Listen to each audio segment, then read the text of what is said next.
Hello, I'm City Councilmember David Sanders, and I have the honor of representing our residents living in Council District 5. Much of District 5 includes our city center, the Surprise Rec Campus, and the beautiful community park area. And that's what I'd like to talk about on today's Council Conversation Show. Up to bat first is Donna Miller, our Parks and Recreation Director. Thanks for being here. Thank you for having me. First of all, I want to thank you for the fantastic work that you and your team do, raising 3 children here in Surprise. We've been very active in all the sports that you offer and all the events, and I think that's a wonderful amenity that we offer to the residents of Surprise. So again, thank you for all that you do. Thank you. But the community park is a gem for our city. There's no doubt about that. But over time it starts to show signs of aging, as any asset does. Are there any upcoming improvement projects for the park? Yes, every year we have some different projects we're working on. This year, as part of an initiative that council took several years ago, Arizona's hot, there's a lot of sun. They prioritized having some capital funds for shade. So we have been working on different parks and playgrounds over the last few years, and this year the community park will be getting shade over that playground. Okay. Additionally, we do have some funding. We've been replacing sidewalks that have come up over the years. We're also completely renovating, giving a facelift to the restroom there, replacing the partitions, all the bathroom fixtures, and giving it some new paint as well. And then just next door, we just completed lighting the 8 remaining courts at the tennis facility, which definitely gives us opportunities for additional programming in the evening, as well as opportunities for tennis tournaments. Okay. We love our dog parks here in Surprise. We take our dog Joey, who's a 2-year-old beagle, there all the time, so he'll stop chewing on our shoes. But we go there all the time. But I know maintaining that park may be kind of tough, and I know that's a top priority. Can you tell us about the maintenance program you have for the parks? Sure. As far as dog parks, they are very popular. It's something that's growing across the country. With the community dog park, that one's a little bit of a challenge. When it was originally put in, it just has 2 areas, which really doesn't allow us any downtime to let that turf recover. So we are working on fertilizing a little bit more right now. We do close on Wednesdays until 3 p.m., which allows the staff to get in there and do some work, fertilizing, etc. And then we are going to be closing it for approximately 4 weeks, coming up here real soon, September 9th to about October 7th, to really go in, resod if needed, work on some irrigation, and of course fertilize that grass that's there. And this will replace, typically we close in October for 3 weeks to overseed that park. Looking at just our overseeding in parks as general, our Bermuda grass, it's really harsh on that.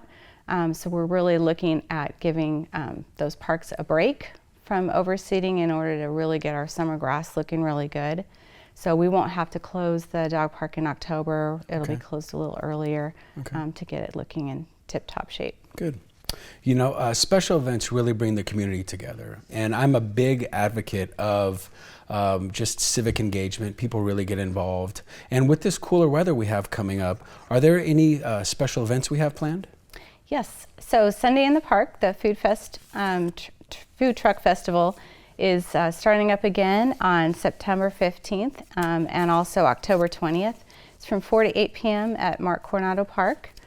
So obviously live music, it's free entry, and then there's plenty of food trucks to choose from if people wish to eat there. For teens specifically, we have a bubble soccer tournament coming up, and if you haven't seen that, it's really entertaining to go and watch.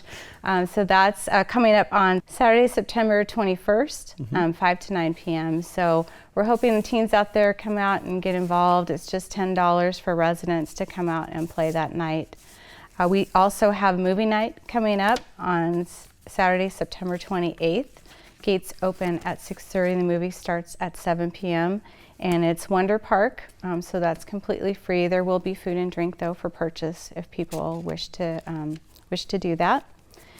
Fiesta Grande, our annual event in the original town site, is coming up on Saturday, October 12th from 5 to 9 p.m. So that's just more of a street type festival.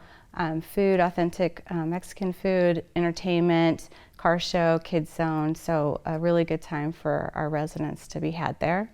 And then lastly, Veterans Day, we have our annual event. That'll be Monday, November 11th. We have pancake breakfast that starts at 7:30 in the morning. And we also will have the unveiling of the reflection circle, right. Yes, at 8 a.m. Okay. And again, then our parade starts at 10 a.m. and we'll be going down Bullard. And we expect typically we have between 80 and 90 entries in that parade every year. So. Okay, good, good. Well, I want to thank you again for the fantastic job that you and your team do. And I know we're going to focus on keeping those quality of life spaces like the dog park and the park a top priority as the city continues to grow. Of course. Up next, our conversation shifts to our vision at City Center and business growth plan there. Come on, green means go. Put down the cell phone. Talking on your cell phone, what a surprise. Whoa there. Texting and driving. Surprise, surprise.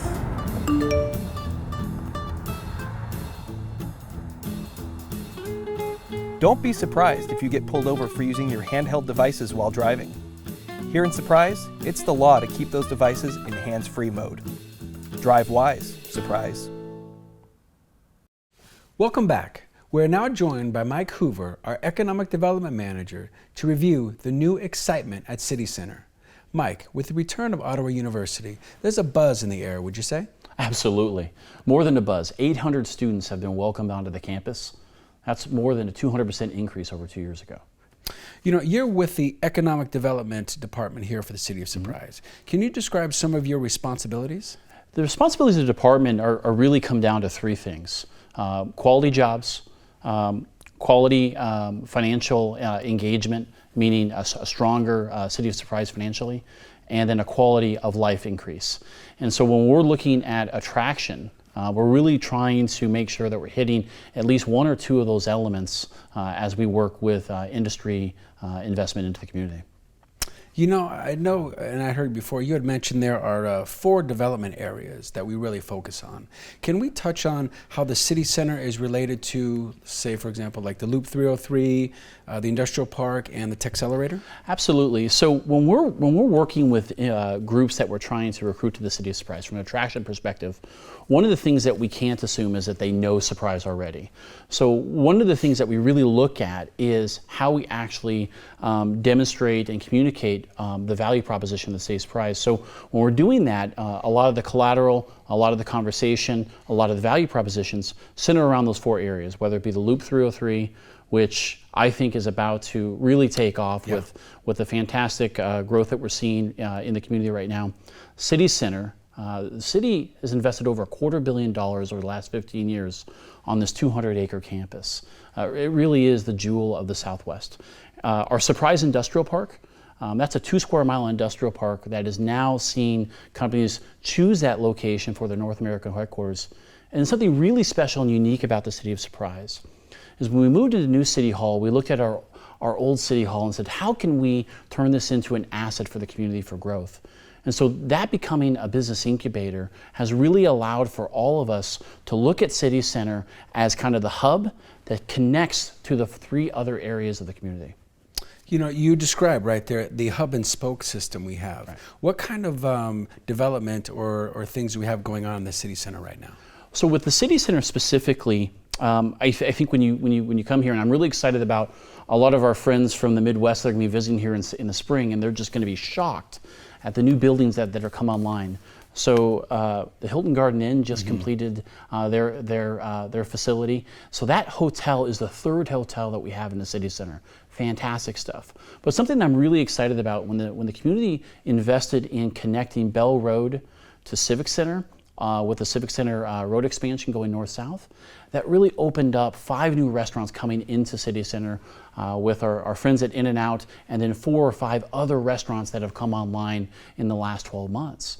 But I think one of the most important things is that we look at our partners, whether it be with Major League Baseball, Kansas City Royals, and Texas Rangers, or with Ottawa University, and the growth and development that's happening right now, specifically with the Rangers, what they are doing with their player housing development, which seems to be mirroring a lot of what the university is doing with their 3 buildings that they're bringing online. So what we are seeing right now is just incredible growth on really an area that over the last 10 years has been waiting for this type of generation of activity and excitement. Right, you know, there is a lot of excitement. And with the recent development of the master plan, as well as the incentive agreement, what kind of development can we expect near term and long term? So I think the near term, what we really are looking at is something that came out of the public engagement.